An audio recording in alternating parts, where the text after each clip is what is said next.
മക്കളെ, കേരളത്തിൽ LBSന് കീഴിലുള്ള BSc നഴ്സിംഗിൻ്റെയും അലൈഡ് ഹെൽത്ത് സയൻസിൻ്റെയും 2ാം റൗണ്ട് അലോട്ട്മെൻറ്റ് പബ്ലിഷ് ചെയ്തിട്ടുണ്ട്.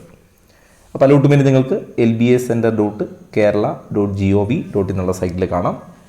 അലോട്ട്മെൻറ്റ് കിട്ടിയ കുട്ടികൾ വെബ്സൈറ്റിൽ നിന്ന് അലോട്ട്മെൻറ്റിൻ്റെ പ്രിൻ്റ് ഔട്ട് എടുത്ത് അത് നിങ്ങൾക്ക് ഫെഡറൽ ബാങ്കിൻ്റെ ഏതെങ്കിലും ശാഖയിൽ കൊടുത്ത് ടോക്കൺ ഫീ അടയ്ക്കാവുന്നതാണ്. അതുപോലെ നിങ്ങൾക്ക് ഓൺലൈനായിട്ടും ഫീസ് അടയ്ക്കാം. അലോട്ട്മെൻറ്റ് കിട്ടിയ കുട്ടികൾ ഫീസ് അടച്ച് അവർ തുടർന്നുള്ള അടുത്ത റൗണ്ടിൽ അവരുടെ അലോട്ട്മെൻറ്റ് പരിഗണിക്കപ്പെടണമെങ്കിൽ അവ റീഅറേഞ്ച് ചെയ്യുകയും ഇനി അതല്ല നിങ്ങൾക്ക് കിട്ടിയ സീറ്റ് മതി, അടുത്ത റൗണ്ടിൽ വേറെ സീറ്റ് വേണ്ട എങ്കിൽ നിങ്ങൾ മേലെയുള്ള ഓപ്ഷനിൽ നിന്ന് അത് നീക്കം ചെയ്യുകയും വേണം. അപ്പോൾ റീഅറേഞ്ച് ചെയ്യാൻ പറ്റും, ഡിലീറ്റ് ചെയ്യാനും പറ്റും. പുതിയതായിട്ട് അഫിലിയേഷൻ കിട്ടിയ കോളേജുകൾ മാത്രമേ ആഡ് ചെയ്യാൻ പറ്റൂ, മുമ്പുണ്ടായിരുന്നു ആഡ് ചെയ്യാൻ പറ്റില്ല. ഇനി ഫീസ് അടയ്ക്കാത്തവർക്ക് ഈ അലോട്ട്മെൻറ്റ് നഷ്ടപ്പെടുകയും അവരുടെ തുടർന്നുള്ള ഓപ്ഷൻ അലോട്ട്മെൻറ്റിൽ പരിഗണിക്കപ്പെടുകയില്ല. ഇനി ഫീസ് അടച്ചവർ കോളേജിൽ അഡ്മിഷൻ എടുക്കേണ്ടതില്ല. അതേപോലെ 3rd റൗണ്ട് അലോട്ട്മെൻറ്റിൻ്റെ ഓപ്ഷൻ രജിസ്ട്രേഷൻ, അതായത് പുനഃക്രമീകരണം ഓഗസ്റ്റ് 11 വൈകിട്ട് 4 മണി വരെയാണ്.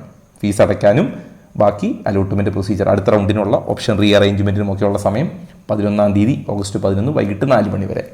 അതിൻ്റെ ഡീറ്റെയിൽ പറഞ്ഞിട്ടുണ്ട്. LBSൻ്റെ സൈറ്റിൽ നിങ്ങളുടെ 2nd റൗണ്ടിൻ്റെ അലോട്ട്മെൻറ്റ് പബ്ലിഷ് ചെയ്തിട്ടുണ്ട്.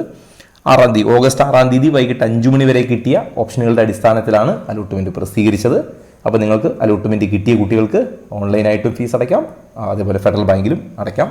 ഇനി ഫസ്റ്റ് റൗണ്ടിൽ അലോട്ട്മെൻറ്റ് കിട്ടി ഫീസ് അടച്ചവർ വീണ്ടും ഫീസ് അടയ്ക്കേണ്ടതില്ല. അവിടെ നിങ്ങൾക്ക് അഡീഷണൽ ഫീസ് കാണിച്ചിട്ടുണ്ടാവില്ല. പ്രത്യേകം ശ്രദ്ധിക്കുക, 2ാം റൗണ്ട് അലോട്ട്മെൻറ്റ് കിട്ടി ഫീസ് അടച്ചവർ അവരുടെ ഓപ്ഷൻ തുടർന്നുള്ള അലോട്ട്മെൻറ്റുകൾക്ക് പരിഗണിക്കപ്പെടേണ്ടെങ്കിൽ അവ ഓപ്ഷൻ ലിസ്റ്റിൽ നിന്ന് നീക്കം ചെയ്യണം. വേണ്ടെങ്കിൽ ഇനി പരിഗണിക്കേണ്ടെങ്കിൽ അത് നീക്കം ചെയ്യാം.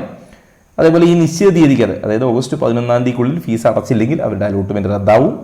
അവരുടെ ഓപ്ഷനുകൾ തുടർന്നുള്ള അലോട്ട്മെൻറ്റിൽ പരിഗണിക്കപ്പെടുകയില്ല. 3rd റൗണ്ടിലേക്കുള്ള ഞാൻ മുമ്പ് പറഞ്ഞതാണ്. 3rd റൗണ്ടിലേക്കുള്ള ഓപ്ഷൻ പുനഃക്രമീകരണം ഓഗസ്റ്റ് 11 വൈകിട്ട് 5 മണി വരെയാണ്. വീണ്ടും ഒരിക്കൽ കൂടി ഓർമ്മിപ്പിക്കുന്നു, ആദ്യ റൗണ്ടിൽ അലോട്ട്മെൻറ്റ് കിട്ടി, അതുപോലെ 2ാം റൗണ്ടിൽ ഏത് റൗണ്ടിൽ അലോട്ട്മെൻറ്റ് കിട്ടിയാലും ഫീസ് അടച്ചവർ കോളേജിൽ പോയി ജോയിൻ ചെയ്യേണ്ടതില്ല, കോളേജിൽ പോവേണ്ടതില്ല. ഓൺലൈനായി ഫീസ് അടച്ചാൽ മാത്രം മതി. അതുപോലെ പുതിയതായിട്ട് അംഗീകാരം ലഭിക്കുന്ന കോളേജുകൾ അംഗീകാരം കിട്ടുന്ന മുറയ്ക്ക് കോളേജ് ലിസ്റ്റിൽ ചേർക്കും. അതുപോലെ തന്നെ ഒരുപാട് കുട്ടികൾ ചോദിക്കുന്നതാണ് ഈ അലൈഡ് ഹെൽത്ത് സയൻസ്. അപ്പോൾ അലൈഡ് ഹെൽത്ത് സയൻസ് കോഴ്സുകളുടെ അംഗീകൃത ലിസ്റ്റ് ലഭിക്കുന്ന മുറയ്ക്ക് ഓപ്ഷനിൽ ഉൾപ്പെടുത്താനും ഓപ്ഷൻ കൊടുക്കാനുമുള്ള അവസരം പിന്നീട് തരും. എൻട്രൻസ് സംബന്ധമായ വാർത്തകളും അപ്ഡേഷനുകളും ഏറ്റവും വേഗം ആധികാരികമായി അറിയാൻ സബ്സ്ക്രൈബ് ചെയ്യുക, ബെൽ ഐക്കൺ അമർത്തുക. ഈ വീഡിയോ മറ്റു സുഹൃത്തുക്കളിലേക്കും ഷെയർ ചെയ്ത് നൽകുക.